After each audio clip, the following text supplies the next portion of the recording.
اللہ پاک کا کرم ہے، ہم نے قربانی کا جانور خرید لیا ہے۔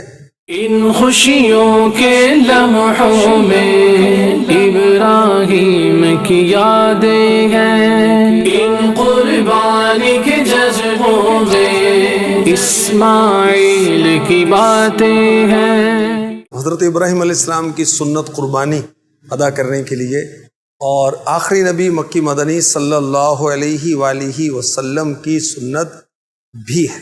ہمارے آقا علیہ الصلوۃ والسلام اپنی ہر چیز کا نام رکھا کرتے تھے۔ الحمدللہ میں نے اس کا نام رکھا ہے چند۔ کن کن گھر کے افراد کی طرف سے اس کو ذبح کیا جائے گا ابھی یہ ڈیسائیڈ نہیں کیا، اس کو ہم بعد میں ڈیسائیڈ کریں گے۔ یہ طے کر لیے کہ اس کو انشاءاللہ الکریم عید کے پہلے دن اس کو اللہ کی راہ میں قربان کریں گے۔ السلام علیکم۔ قربانی کس پر واجب ہے؟ جی میں عرض کرتا ہوں، ہر بالغ مقیم مسلمان مرد و عورت مالک کے نصاب پر قربانی واجب ہے۔ مالک کے نصاب ہونے سے کیا مراد ہے یہ میں آپ کو بتاتا ہوں۔ اس شخص کے پاس 52.5 تولے چاندی یا اتنی مالیت کی رقم یا اتنی مالیت کا تجارت کا مال یا اتنی مالیت کا حاجت اصلیہ کے علاوہ سامان ہو، اور اس پر اللہ پاک اور بندوں کا اتنا قرض نہ ہو جسے ادا کر کے یہ نصاب باقی نہ رہے۔ یہ مال اور دیگر شرائط قربانی کے ایام، قربانی کے ایام کیا ہیں؟ 10 ذوالحجۃ الحرام کی صبح صادق سے لے کر جس دن عید کی نماز پڑھتے ہیں 10 ذوالحجہ اس کو کہتے ہیں، صبح صادق سے لے کر 12 ذوالحجۃ الحرام یعنی عید کے تیسرے دن مغرب تک، جب سورج غروب ہو جائے گا اس وقت تک جب یہ شرائط پائے جائیں گے مال اور دیگر، تو جب ہی قربانی واجب ہوگی۔ اور تفصیل کے لیے اس رسالے کا مطالعہ کرنے کا میں مشورہ دوں گا۔ قربانی کا جانور خریدتے وقت کیا اقدامات کرنے چاہیے؟ جی میں عرض کرتا ہوں، قربانی کا جانور خریدتے وقت خوب اچھی طرح چلا کر دیکھیں، اس کے دم، کان، سینگ وغیرہ غور سے دیکھ لیں، کوئی عیب تو نہیں ہے۔ اچھا ممکن ہو تو کسی تجربے کا ایکسپیرینسڈ پرسن کو ساتھ لے کر جائیں مویشی منڈی میں، جو جانور کو دیکھ کر اس کی عمر بتا سکے۔ بھاؤ کم کروانے کے لیے وہاں سستا ملتا ہے، میری گنجائش نہیں وغیرہ جملے بولنے سے پرہیز کیجیے، جھوٹ پہ نہ پڑ جائیں۔ جانور کی قیمت کم کرنے کے لیے اس کے عیب نکالنا، بوڑھا ہے، کمزور ہے، ہڈیاں پسلیاں نظر آ رہی، اس کا گوشت بھی سخت ہے، جو بیپاری ہے جس سے جانور خرید رہے ہیں اس کی دل آزاری کا باعث ہو سکتا ہے۔ جانور کے گلے میں رسی ڈالنے کے بجائے چمڑے کا پٹا ڈال کر اس میں سوت کی رسی ڈال کر باندھنے میں جانور کے لیے راحت ہے۔ جانور کو گھر لانے کے بعد اس کے مزاج اور موسم کو دیکھ کر نہلائیے۔ کہتے ہیں کہ بکرا نہلانے سے سست اور بیمار پڑ جاتا ہے، جبکہ دمبے کو نہلانا اس کے افزائش کے لیے بہت بینیفیشل ہے، یعنی فائدہ مند ہے۔ بڑے جانوروں میں سے بھینس خوشی سے نہاتی ہے، گائے بچھڑا نزاکت والے ہوتے ہیں، نہانے بلکہ گیلی زمین پر بیٹھنے سے بھی کتراتے ہیں۔ بعض اوقات نئی جگہ آنے کے بعد جانور پر کچھ اثر پڑتا ہے، مثلا سست ہو جاتا ہے، ڈھیلا پڑ جاتا ہے، بیمار تھوڑا سا ہو جاتا ہے۔ اس بات کو آپ توجہ میں رکھیں۔ جانور کو کچی جگہ پسند ہوتی ہے، یعنی مٹی وغیرہ ہو، اگر مہیا ہو تو اسے کچی جگہ پر باندھیے یا کم از کم اس کے بیٹھنے کی جگہ پر مٹی وغیرہ ڈال دیجیے۔ جانور کے چارے پانی کا بہت خیال رکھیے۔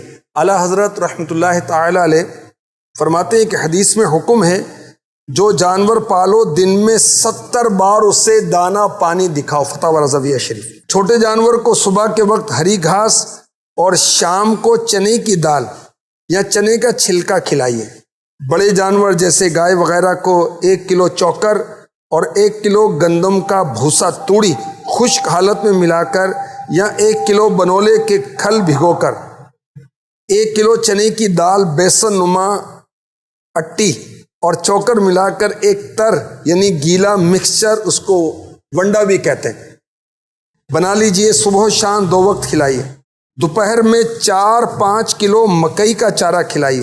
ضرورتاً کسی جانور پالنے والے سے مشورہ کر لیجئے۔ دیہات کے جانور کھلی جگہ میں رہنے کے عادی اور انسانوں سے کم مانوس ہوتے ہیں۔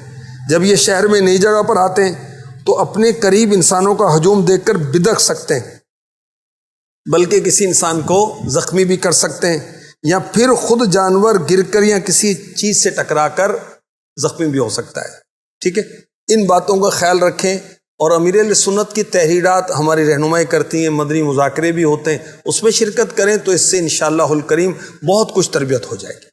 ایسا میرا آپ سے ایک سوال ہے کہ جو آج کل قربانی کے ایام میں لوگ جانوروں کو لے کر نمائش کرتے ہیں، تو کیا نمائش کرنا یہ درست ہے؟ ایسا کرنا کیسا؟ دیکھیے، اس میں بات ہے نیت کی. نیت کیا ہے؟ حضرت عبداللہ ابن عمر رضی اللہ عنہما، فاروق اعظم رضی اللہ تعالیٰ عنہ کے شہزادے بیٹے اور بہت بڑے محدث، بہت بڑے صحابی ہیں. آپ نے عید کے دن فرمایا قربانی کا جانور دیکھ کر اپنے خادم کو کہ اس کو مکے کی گلیوں میں پھراؤ، تاکہ لوگوں کو پتہ چل جائے کہ قربانی کے ایام آ گئے، قربانی کے دن آ گئے. دیکھیے، یہ تو ایک اچھی نیت ہے نا، لوگوں کو پتہ چل جائے، لوگ بھی ترغیب پکڑیں. اگر اس نیت سے کوئی گھماتا پھراتا ہے، جانور کی راحت کے لیے گھماتا پھراتا ہے، تو یہ الگ بات ہے. اچھا، اگر کوئی اس لیے گھمارا پھرا رہا ہے کہ تاکہ لوگوں کو پتہ چلے کہ دیکھو کتنا بڑا جانور ذبح کر رہا ہوں، تو یہ ظاہر ہے کہ یہ غلط اور نامناسب بات ہے. جیسا کہ ایسا سوشل میڈیا کا دور ہے، تو ان ایام میں لوگ جو ہے نا وہ اپنے جانوروں کے ساتھ سیلفیاں بنا کے سوشل میڈیا پہ ڈال رہے ہوتے ہیں، تو اس بارے میں آپ کیا فرمائیں گے؟